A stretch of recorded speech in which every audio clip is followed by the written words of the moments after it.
Hi, my name is Chaim Michael and I will deliver the session about using types in Python.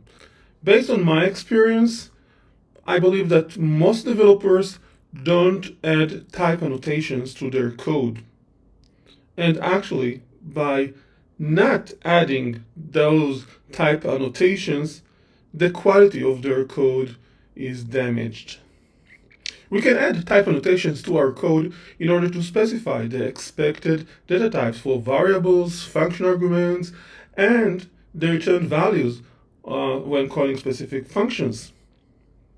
We can use the typing module. There are other modules that can assist us, and we can, bottom line, include basic types in our code like int, str, float, complex types, and specify exact information about the type of every element, such as list, dict, tuple, and we can even use union and generics.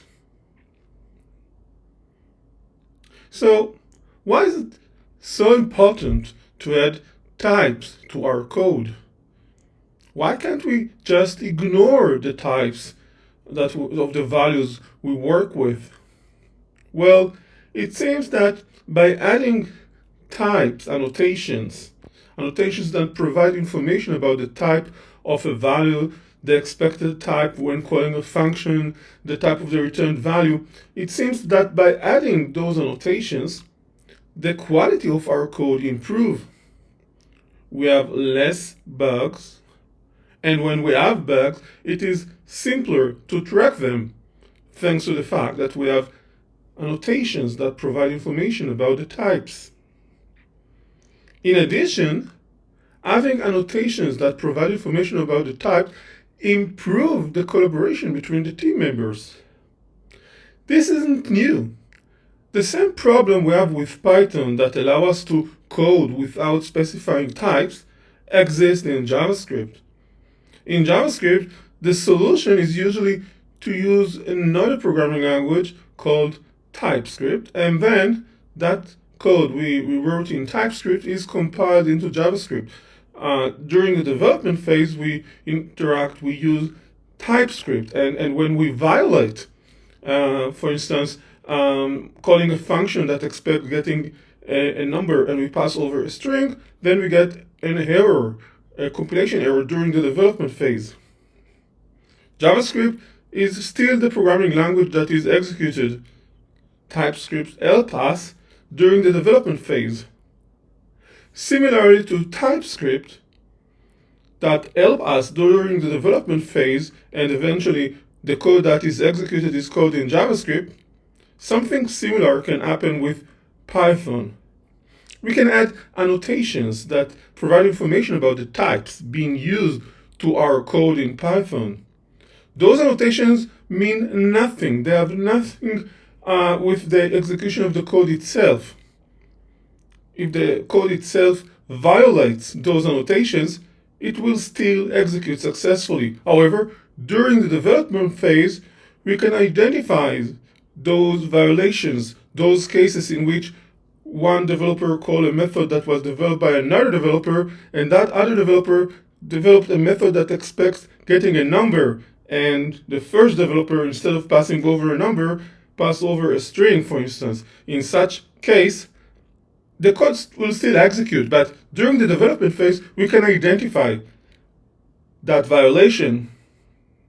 So the bottom line, adding type annotation to our code can be highly useful, especially when dealing with large-scale projects. Now, the traditional way, just code in Python, forget about the types, everything will be okay. Well, everything is dynamic, flexible, fun, and so on. Indeed, is very popular. But if you check what happens in the industry, then you find that Python is being used more and more in large-scale projects. When dealing with a large-scale project, we can't ignore the types. We cannot assume that everything will be okay. The risk that someone will define a function in a large-scale project, a function that expects getting a number, and another developer will call that function and pass over something that is not a number, a string for instance, that risk exists. Only by adding annotations that provide information about the types, and then by using static analysis tools that verify that the entire project is coded properly according to the annotations that provide information about the types, only by doing this additional step, we can ensure that during runtime, we won't get cases in which a function is invoked and a value is passed over, but its type is not the expected one. So, what can we do in Python? Well, using annotations that provide information about the types in Python, actually it is a huge topic. There are lots of possibilities. We are going to taste some of those possibilities, just some. In my opinion, this can be the start. So, when dealing with the basic types, it is very simple. Int, float, str, bool, and so on. We can easily specify to the right of the variable, as in this case. Or if we are defining a function and we want to specify the type of the return value, then arrow and the type. So in this case, for instance, you see a definition of 3 functions. Each one of these 3 functions expect getting 2 values. Each one of them is of the type int. Each one of these 3 functions return a value that its type is int. So this is an example for basics, annotations that provide information about typing, the very basic ones. Let's move forward. Let's explore the possibilities when dealing with complex data structure, such as list, set, and so on. So in this case, we can use the typing module. And as you can see in this code sample, here we have a definition for the function process logs. Now, process logs has one parameter. Its type is list, and then you can see in square brackets str. That means that when calling process logs, the function expects getting a reference for a list object that holds strings.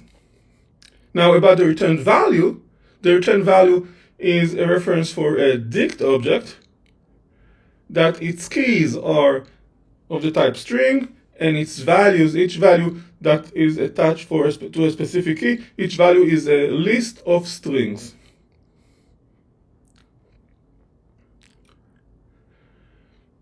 The typing module even provides us with support for using generics. If you are familiar with generics in C#, Java, TypeScript, you can find something similar in Python. Take a look at this code sample. Over here, we have a definition for the function getFirstElement. Now, getFirstElement has one parameter. Its type is list. Now, the T letter, it represents a specific type. Specific type we don't know for now what exactly that type will be. However, if you look at line 3, you can see that T is assigned with the value we get when instantiating type var and passing over the letter T. That means that whenever you see T in the definition for getFirstElement, then you can imagine that it is a specific type that we don't know what is that type when we define the function, but we know that when the function will be executed, will be invoked, then the type of those elements, the list holds, that would also be the type of the returned value.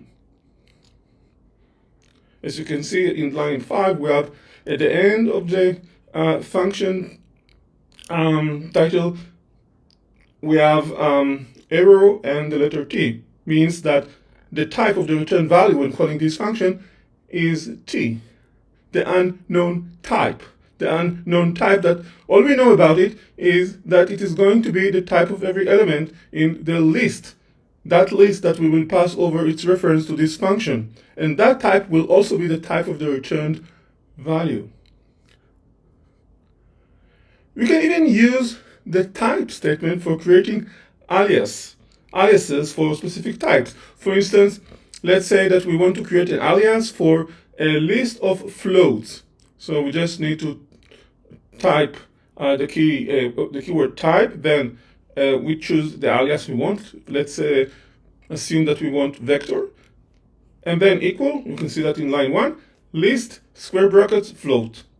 That means that wherever we specify vector, it means that we specify list plus the square brackets and float inside. So now if you look at the function scale, you can see that it has two parameters. Factor, its type is float, and data, its type is vector.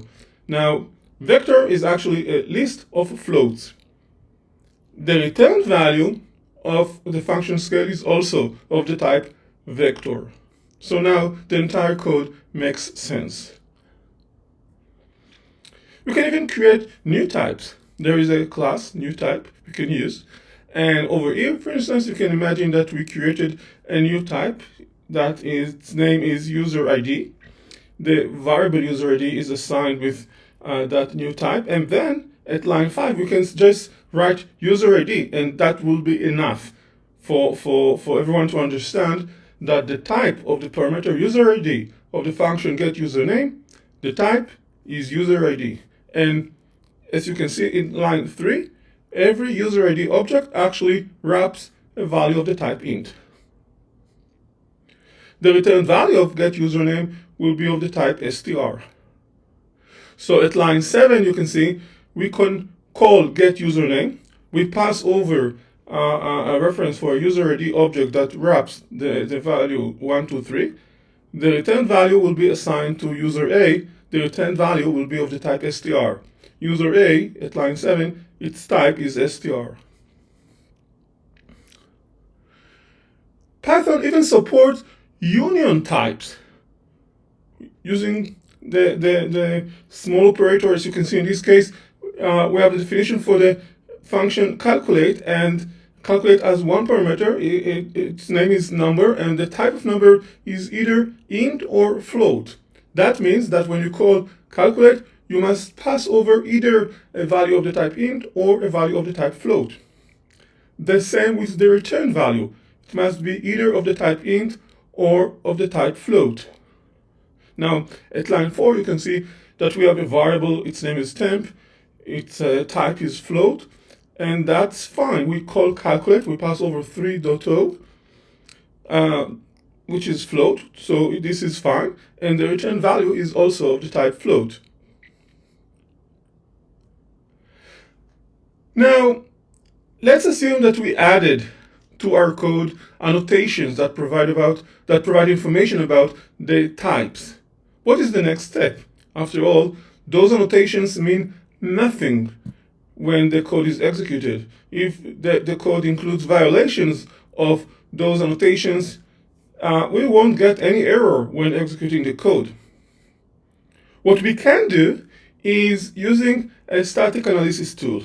A static analysis tool that will verify that the type annotations in our code are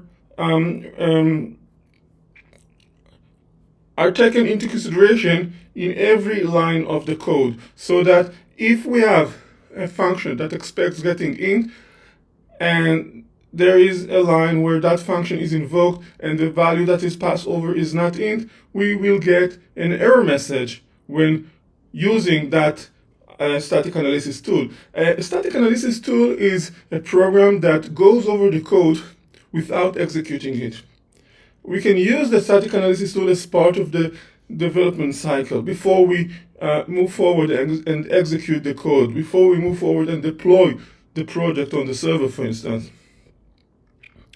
There are various static analysis tools you can use. I recommend you to start with MyPy. It's fairly simple. So let's summarize. We saw that we can add types annotations. We understand that we can significantly improve the quality of our code, the quality of our project, by adding those types annotations. And we understand that we need a static analysis tool to verify that the entire code respects those annotations that provide information about the types.